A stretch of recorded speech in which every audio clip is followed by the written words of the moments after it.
Welcome to Hannity, and this is a Fox News Alert, and we are covering three major breaking stories tonight. We have breaking news that we'll share throughout the hour.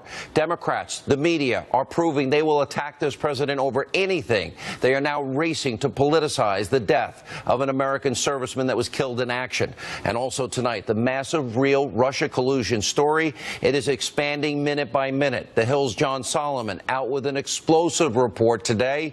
The lawyer for the FBI informant who says Russian officials funneled money to the Clinton Foundation, while is saying her client was silenced by the Obama Justice Department. They knew all along. The lawyer, along with John Solomon, Sarah Carter, will all join us tonight.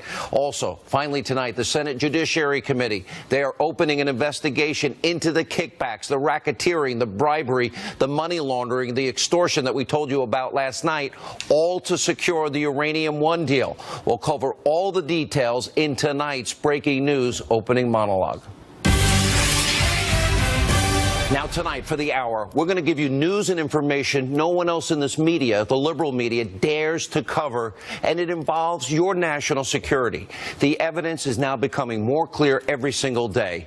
Now, we're going to get to all of this in just a minute, but first, in one of the most despicable, disgusting displays of politicizing a tragedy that we have ever seen is now happening. Now, we recently have watched as Democrats, they politicize every tragedy, whether it's the Vegas shooting or the hurricane damage in Florida, Texas, Puerto Rico. Democrats, their allies in the left-wing liberal mainstream media, they have now sunk to a disturbing new low, proving that in their eyes, our president, President Trump, can do nothing right. Now, the left in this country is now using the death of Sergeant LaDavid Johnson, who was killed earlier this month in Niger, to attack the president. And to do so, the media is using like the #1 Trump hater in the country, Congresswoman Frederica Wilson, after President Trump called Sergeant Johnson's widow yesterday to do the right thing, offer his condolences. Well, Congresswoman Wilson, who claims to have heard the conversation, said that President Trump told the widow that her husband, quote, knew what he signed up for.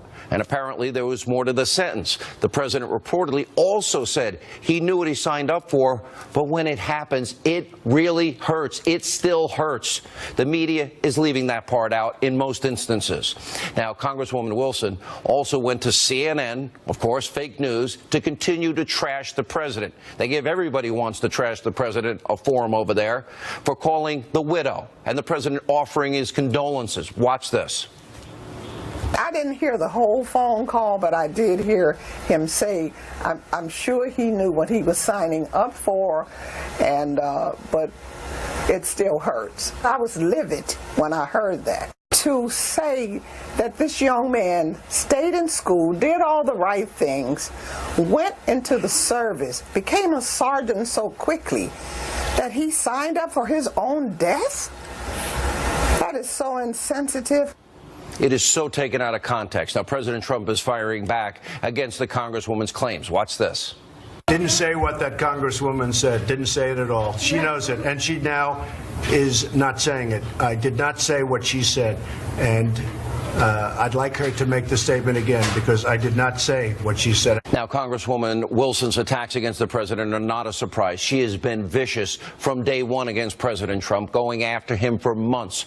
We'll have more on that in a minute, which the media won't tell you. But first, let's assume for a second, let's assume that maybe the president was slightly inarticulate in his offer of condolences to the sergeant's widow. Let's assume for just a second. Isn't what the president's saying here that anybody who signs up for the military, they know the danger, they're courageous, they're heroes. Every brave American who signs up to defend their country does so knowing those dangers, knowing they may end up making the ultimate sacrifice. Isn't that why we honor military members? Because they put their lives on the line for us every single day in America, and they don't ask for a whole lot in return? Isn't that part of the equation? Sergeant Johnson, to his family, our thoughts and prayers are with you. He is a hero. Everybody in this country should honor him for his service. And by the way, you have to be a really sick, twisted, ugly person that puts politics first, which most of the media is today, to think that the president got up out of bed, purposely got on the phone, and wanted to hurt this family after what happened to them. That's what you would have to believe this story.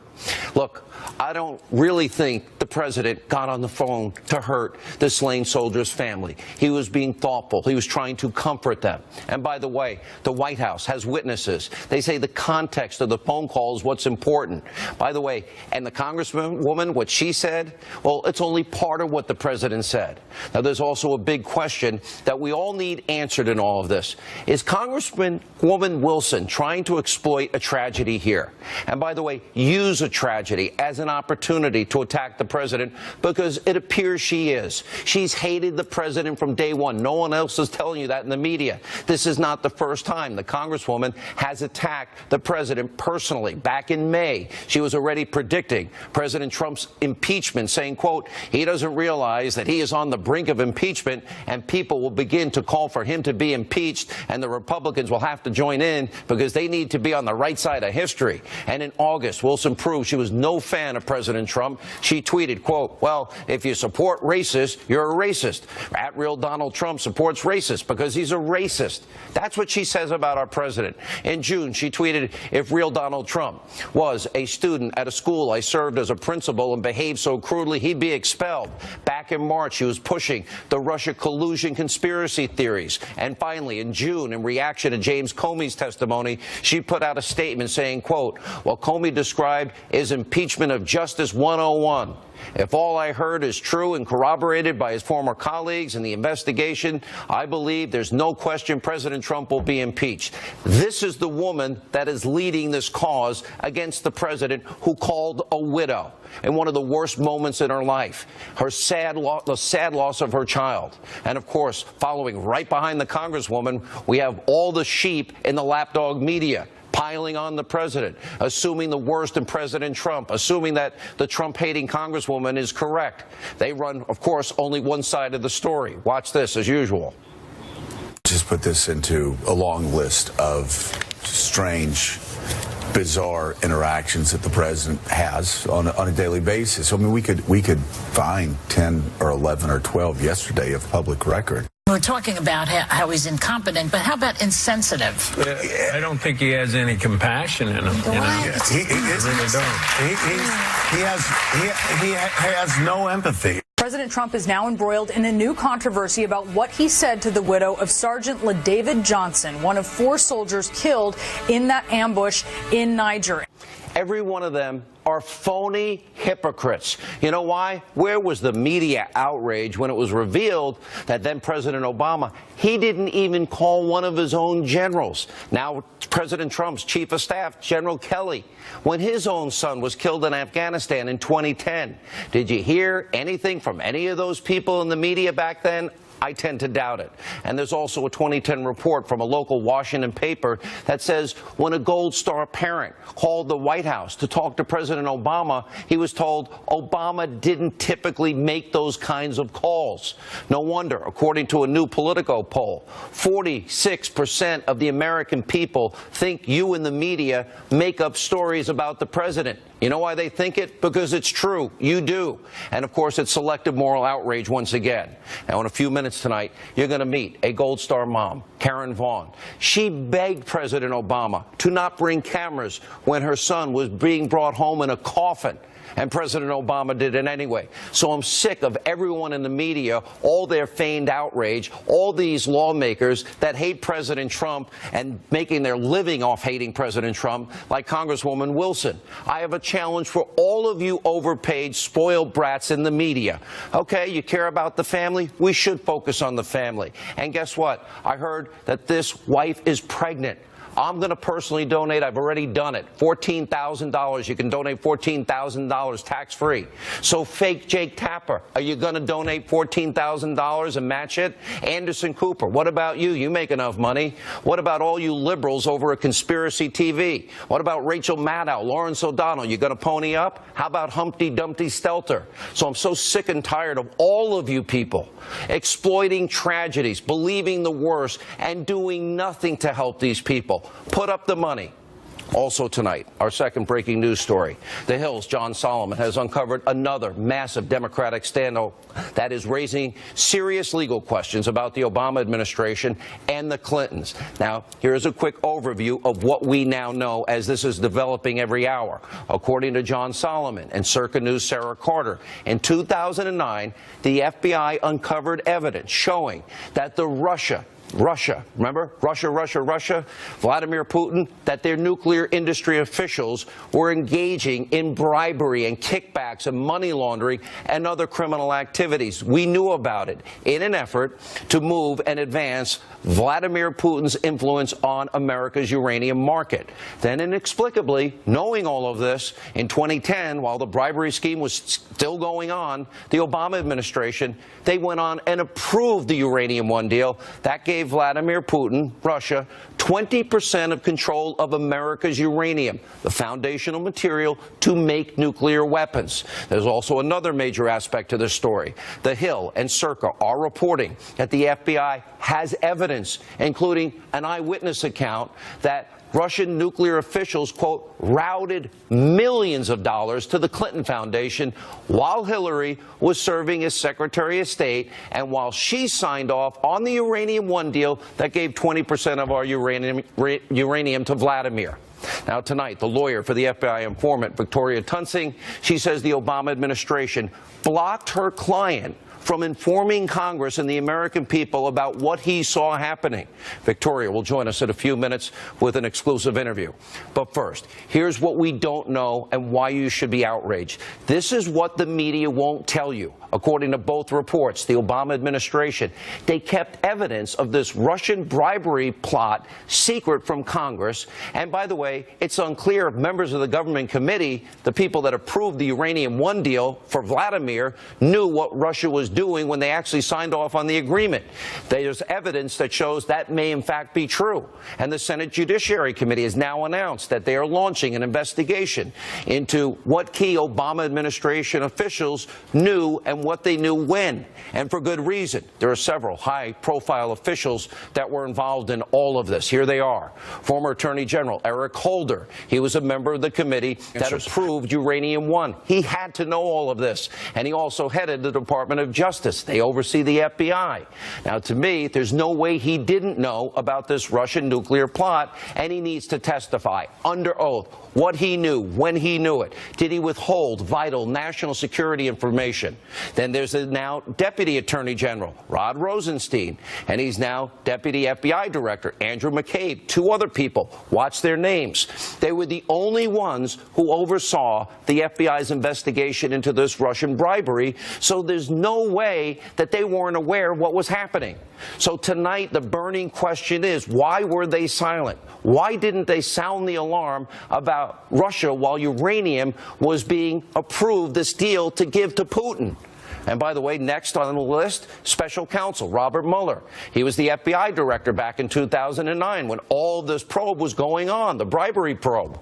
You know, given what we now know, Mueller should not be in charge of any investigation as it relates to Russia or Russian collusion or election interference because he has yet another massive conflict of interest. But since it appears that Mueller will be sticking around, maybe he should focus on the actual evidence of real Russian collusion.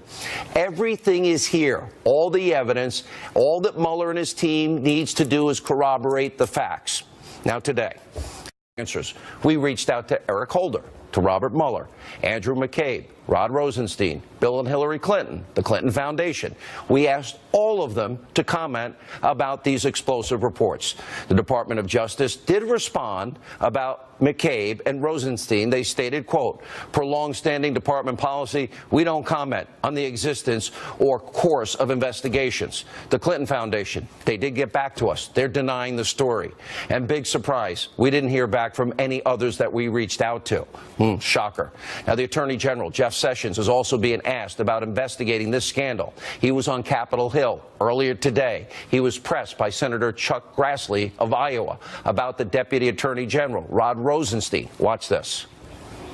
I would like to remind you that Deputy Attorney Rosenstein directly supervised the criminal case when he was U.S. Attorney in Maryland. I don't think it would be proper for him to supervise a review of his own conduct, do you?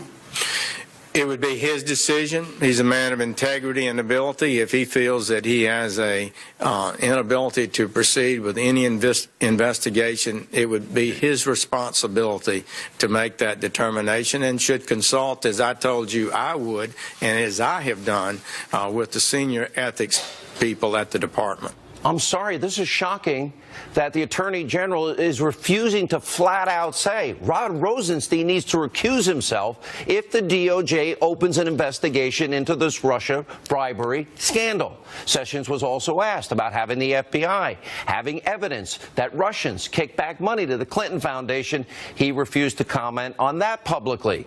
Now, we've been saying this for months. If the Attorney General believes in equal justice under the law, he needs to investigate the Clintons, because there's overwhelming, incontrovertible criminal evidence against them. They should not get a free pass just because they have money, name, power, and influence. That's not how our system of justice is supposed to work. Joining us now, Gold Star mom, Karen Vaughn. I have known you for many, many years. You are the mother of Aaron Vaughn. He was one of 30 servicemen. He died. He was part of Extortion 17. You've met President Trump. You also, when your son's body was being brought back, you have a story to tell. Was President Trump empathetic to you? Did he show empathy for you? He was extremely empathetic, Sean. I've not only met him once, I've met him twice. We sat with him, his Gold Star families met with him before the election, and then he also invited our family to the White House for a Gold Star families dinner and ceremony, a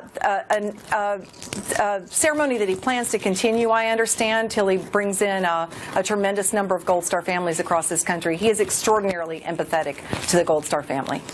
What you at the time and the families, this was at the time, happened in Afghanistan in August of 2011, and it was the largest loss of military life in a single day.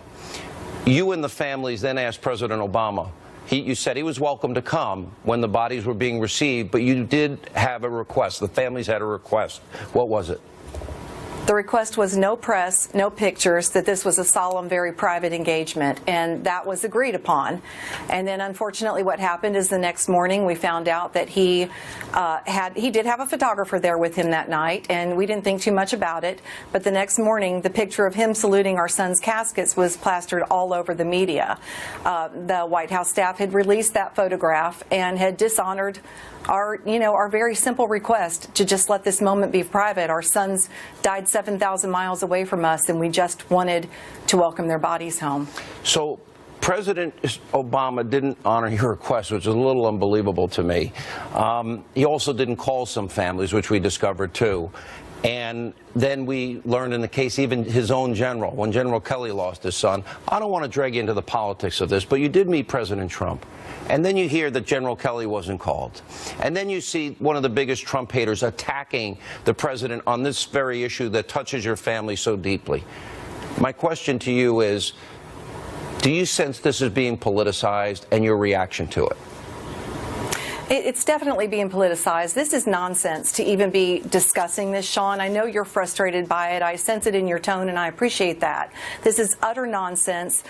When a person calls a family member whose loved one has just died overseas, it is an act of honor. I did not agree with President Obama, his policies, or anything else, but I did respect the fact that he came to Dover to meet our families.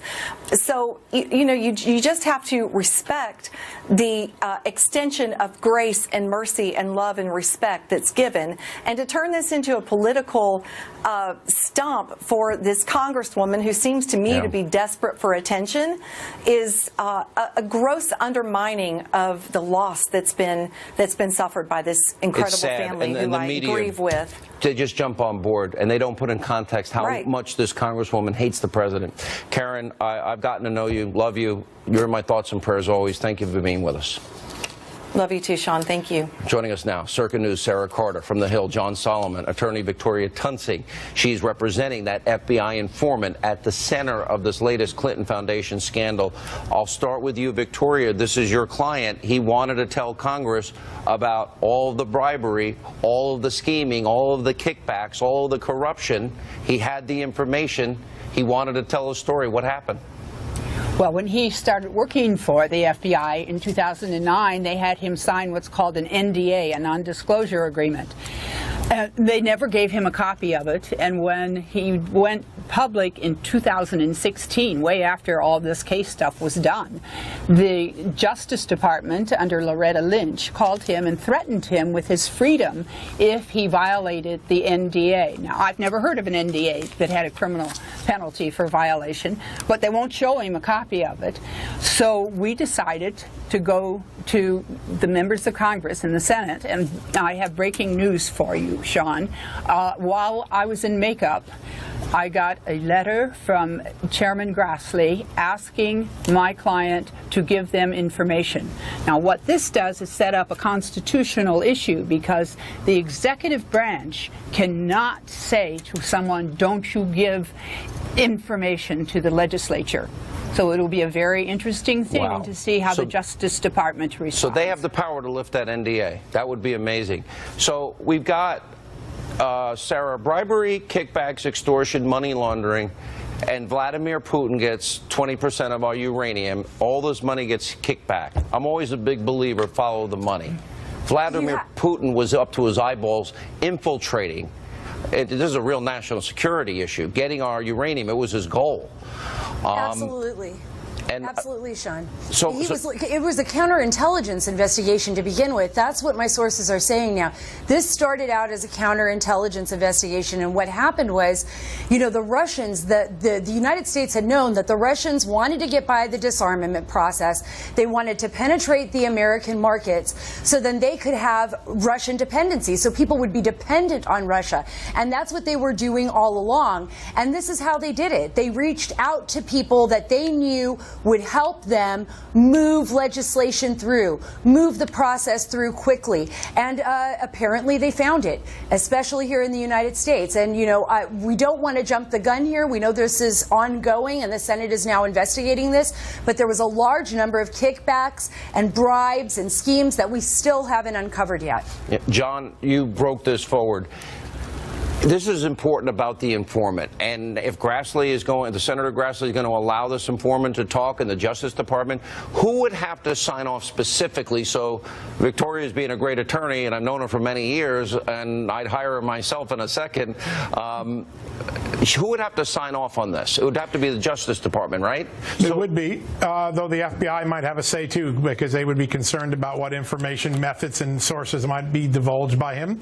So I think it's going to be a two-tiered review. The FBI first and the Justice Department second. Where did the money come from? Because you talk about money laundering. Where did the money that got into the Clinton Foundation come from? Well, we don't know that yet. I think we have to find that out. We do know that the money for the kickbacks came from the form of the contract. So the Russian company would pay a contractor in the United States, and the contractor then would kick that money back to enrich Vladimir Putin's buddies back in Russia. That is what's been established in the court case. Where the money came from for the Clinton Foundation, we don't know except what's in the public records. We know a bank interested in the deal gave Bill Clinton $500,000 speech fee. We know other people interested in the deal donated millions of dollars over the years. Is it possible possible, though. This is a real Russia collusion, influence, peddling, bribery, extortion, kickback scam now. Now the question is, who needs to get on this? Victoria, last word. Well, I think Bob Mueller needs to get off of it. Good point. I can't imagine that he doesn't have a conflict. Well, good. Well, very good point. All right. Any breaking news tomorrow, guys? Sarah, John? Stay tuned. Stay tuned. There's more to come down the pike, I'm sure. All right. I know what stay tuned means in your world. Thank you. We'll see you tomorrow then. We will get to the truth. The media is ignoring it. This is too important. This is going to be uncovered as one of the biggest scandals. Watch. When we come back, more reaction to Democrats, the media politicizing the death of a soldier to attack President Trump, and much more straight ahead. As we continue on Hannity, joining me now with more reaction to the left's latest attack on the president, America First Action spokesperson and senior advisor, former Milwaukee County Sheriff David Clark, and the author of Drone Warrior, maybe soon to be a movie, U.S. Army veteran Brett Belikovich is with us. Sheriff, you know, when you say about somebody that signs up, everybody that signs on to the military knows their life is at risk, and they do it anyway. And then the president goes on to say, and when something horrible happens, your worst fears, it hurts. Did he say anything wrong in that? Is this being politicized? Sure, it's being politicized. Look, President Trump is very sensitive in these situations. We know he supports the military. He made it clear during the campaign, and law enforcement as well. Look, I knew that thing was taken out of context. We all know, for nearly 40 years myself in law enforcement, we know what we sign up for. And what he was talking about is they knew that they were defending the country. They knew that they were needed. They understood the sacrifice that had to be made. That thing was taken entirely out of context. Shame on the left and anybody who would exploit that thing over the body of a serviceman coming back in a flag-draped coffin. And you have one of the biggest Trump haters leading the pack. I watch this, and the media runs with it. It just disgusts me. Sean, look, I think it's a sad day in our country when we sunk into a new low where we're actually using a service member who gave everything to our country, who sacrificed everything, and using that death as a political tool to divide us even further. I mean, this man is a hero. This soldier is absolutely a hero. And the fact is, this tit-for-tat politics that's going on right now, it's not needed, and we got to get it away from the military. And Sheriff, listen, I'll be the first to admit, a lot of us in media are overpaid brats. So I put up 14 grand. You can donate tax-free to the family. And I'm asking all these spoiled brats that are politicizing it in the news media, put your money where your mouth is. Donate to this woman and this family and this child that will be joining this world soon. How about that? Yeah, you're right, and they won't do it because it's more important to them to get out their political score sheet and see how they can rep the President Donald Trump, for something that he did not do. This has been constant. The American people are tired of it. I'm tired of it. And I think the tables are being turned, though, because the American people are watching this and are disgusted by these political tactics. As our other guest said, the tit-for-tat that goes on a daily basis with this president, especially over, the death of a serviceman who went over to serve this country with distinction, with honor, with courage. Last word, Brett. I've been thinking about this family all day long, and as the Congresswoman, when she put this out information, in the national media, I think that's highly disrespectful. It's something that's dangerous to do. And right now, this family is probably getting calls from reporters, getting emails from reporters all across the country that are sitting there saying, what did the president say? Did he disrespect you? And really not talk about what's important. And you said it before, is how can we help them? How can we do something about this grieving family out there? And I think that's what's important. Now they get a double whack because then the media is covering. They don't have to do this, but they did do it, and they deserve more respect. Respect them. Donate to the family. Absolutely. All right. Thank you. When we come back, NFL Commissioner Roger Goodell, high stakes news conference. He blew it today. Will the league put an end to players kneeling during the national anthem? We'll find out. Also tonight, I won't be in the studio tomorrow. There's a reason. We'll explain.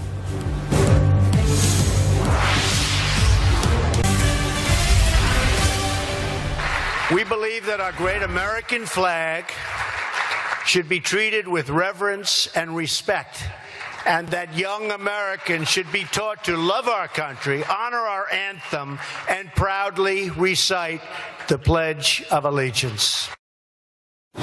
All right, that was the president last night talking about respecting the flag. And sadly, the national anthem controversy in the NFL, it doesn't seem to be going away anytime soon. Now, here's what the commissioner of the NFL, Roger Goodell, said at a news conference earlier today after meeting with the owners and the players. This is pretty sad. Watch this. Everyone should stand for the national anthem. That's an important part of our policy. It's also an important part of our game that we all take great pride in. And it's also important for us to honor our flag and to our country, and we think our fans expect us to do that. The fact is that we have about a half a dozen players that are protesting. We hope and we're going to continue to work to try to put that at zero. That's what we'd like to do. But we want to make sure that we're understanding what the players are talking about, and that's complex. Meanwhile, it looks like professional athletes and their obsession with, quote, social justice in the workplace is now spreading to the NBA. On the opening night of the season, the Cleveland Cavaliers locked arms during the anthem, and LeBron James even wore sneakers with the words equality written on them. Joining us now is radio talk show host, he's nationally syndicated, Larry Elder, civil rights attorney Darryl Parks.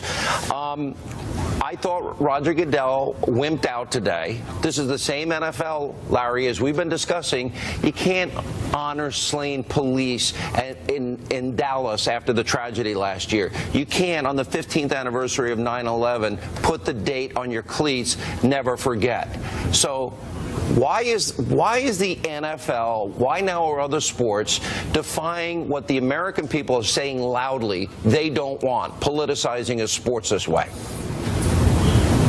It's a good question. It's also a good question about why the players, irrespective of how they feel about racism, about Donald Trump and how Donald Trump, in their opinion, dissed Colin Kaepernick, wouldn't you think they wouldn't want to take a baseball bat to a very successful business model? The NFL is probably the most successful sports business in the world, and they're losing patrons, they're losing fans, and fans also, Sean, double as taxpayers. Jerry Jones got $300 million from taxpayers to build the stadium that he later on sold for a profit. So they're just taking a baseball bat to a very successful business model. But the bottom line is this. Colin Kaepernick did this because of his perception of police brutality. In 2015, according to the Washington Post, there were 250 black people that were killed by the police, 500 whites. I dare say most of the people in your audience can't name a single one. And my point is, when it happens, as it happens rarely, of course the media goes into a frenzy over this. Darryl, what's your reaction to that? Last year, Sean. Darryl, what's your reaction? One more thing, Sean. Yeah, go ahead. Finish, Larry. Sean, one more question. One more quick thing. 17 unarmed black men were killed by the police last year. 17. That is not very many, as opposed to 5,000 blacks killing other blacks. Mostly young black men killing other young black men. If we really are concerned about black lives, why aren't we talking about that? That far exceeds the small number of blacks that are killed by the police every year. Darryl, I want you to respond to what Larry just said. Without question, I think he's mixing up the issue. I think without questions, the commissioner had it right. This is not about protesting the flag or the anthem. Without question, these athletes, the NFL players, have the right to have the issues addressed. The NFL has taken a good position, one, to move past the protest issue and deal with the issues that the athletes have brought to the league. And so now that we're dealing with the issues, I think you'll see less athletes protesting because the NFL has taken the issues very seriously, brought the players to the table, and started addressing the issues. That's all they wanted. It was never about the flag. It was never about protesting the anthem. It was about bringing issues to the forefront of America and dealing with the issues. The issue we're having is that we have some issues in policing that exist in the country. We've had many deaths, and we have to deal with those issues. Those are the important issues. Throwing out numbers just to throw out numbers doesn't address the issue. All right, we got to leave it there. When we come back, we have a famous celebrity icon speaking out how she was sexually harassed as a teenager. Another person talking about pedophilia in Hollywood. And we won't be in New York tomorrow. We have a big announcement straight ahead. And welcome back to Hannity. There is more explosive fallout from the Harvey Weinstein scandal tonight. It seems like every single minute of every day, we are learning more and more about how disturbing this casting couch culture is in Hollywood, how everybody knew and no one did a thing to stop it. Now, actress Molly Ringwald, famous for her roles in movies like The Breakfast Club and Pretty in Pink, well, she's penned an essay in The New Yorker where she describes being sexually assaulted by a director she was only 14 years old. And it doesn't stop there. Celebrity icon Martha Stewart has now come forward saying she was sexually harassed working as a model at age 16. Also, we mentioned last night, Deadline senior editor Dominic Patton is now reporting that the Los Angeles city attorney is now going to prosecute Harvey Weinstein if, in fact, victims come forward. And he joins us now with more. Okay, what can you tell us about this? Well, Sean, what we're seeing here is the beginning of what could likely be a very, very deep investigation out here on the West Coast. Officially, the LAPD has not started an investigation, though as we reported exclusively last week, they are considering it. Of course, the NYPD and police over in the UK are looking into complaints. But what the LA city attorney has said is if credible evidence comes forward, they will prosecute and pursue convictions against Harvey Weinstein. So this now raises the stakes here in the City of Angels. All right, so you now have investigations in New York, maybe L.A., and the United Kingdom. I've been reading that Harvey Weinstein, if they prosecute, could be looking at, what, 25 years in jail? Something like that. I mean, you have to remember, it's very complex the way these work. Right now in the state of California, there is no statute of limitations on sex crimes like rape. However, that's based on a law that Jerry Brown signed into effect earlier this year that essentially was to recoup some of the things that Bill Cosby was able to get out of in his various allegations. But this is a big but. That law is only holding against crimes that have happened after January 1st, 2017. Otherwise, the previous 10-year statute of limitation still holds in the state of California. However, let's be clear, that doesn't mean that it didn't happen here. Of course, in New York, they're looking at similar things, and of course, as I said, in London. All right, Dominic, thank you for that report. We appreciate it. Now, we've been telling you all week, this is the tip of the iceberg. Listen to Corey Feldman talk about pedophilia in Hollywood. He talked about it on Nightline and on The View with Barbara Walters. Watch this. I can tell you that the #1 problem in Hollywood was and is and always will be pedophilia. That's the biggest problem for children in this industry.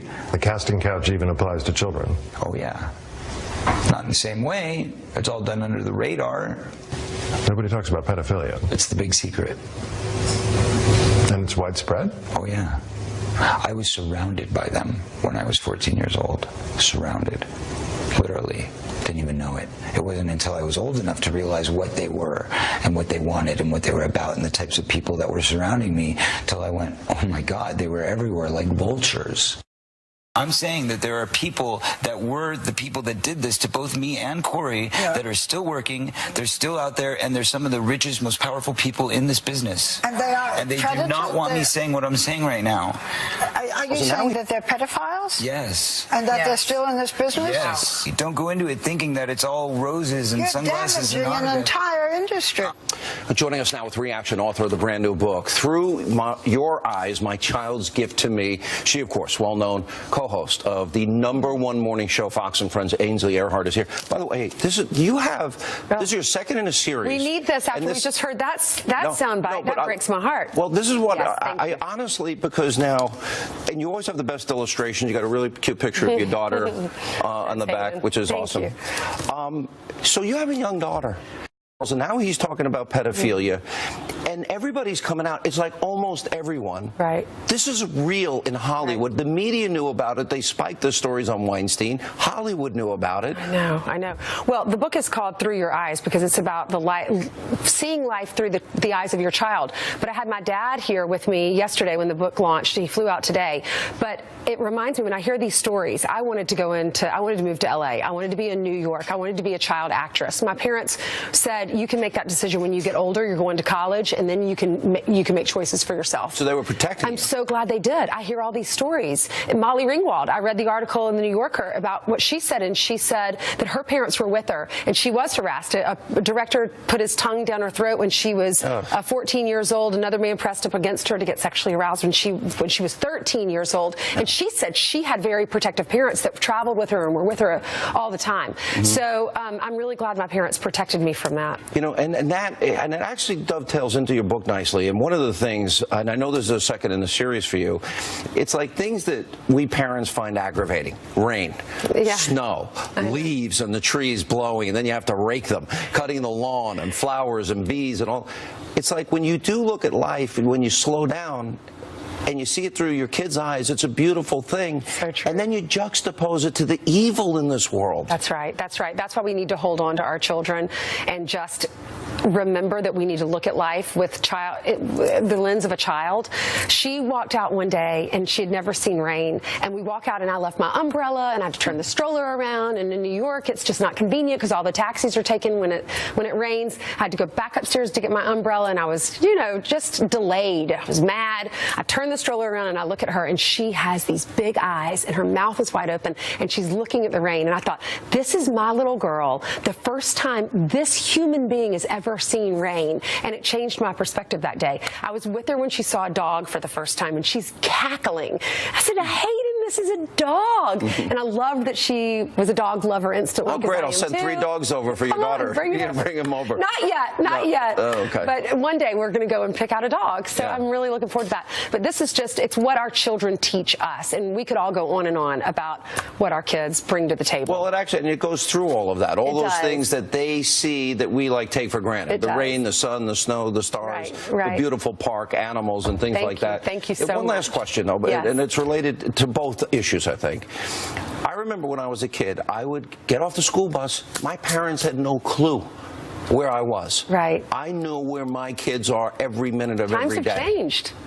And it's funny because I met your father yesterday because you were on the radio show, and he said the same thing. I know. You didn't have the restrictions that you'll put on your daughter because of all of this evil. It's sad, isn't it? You're absolutely right, because a few people change everything for all of us. Look at 9/11. You can't get on an airplane without being frisked, basically. Yeah. I mean, they go through your bags. That's after 9/11. You can't take liquids on a plane because a few jerks did all of this, evil people, and it changes everything for all of us. But we have to be protective, and that's our job as parents. Yeah. Well, you know, this is a great book. Thank you. The illustrations are phenomenal. It's really well done. And where are you going to be? You're doing a book signing tomorrow in South Carolina? Yeah, tomorrow will be Connecticut, in Madison, Connecticut, and then Friday, Myrtle Beach, Saturday, Columbia, South Carolina, and Sunday, Greenville. AinsleyEarhartBooks.com. You can buy the book there, or you can get the schedule.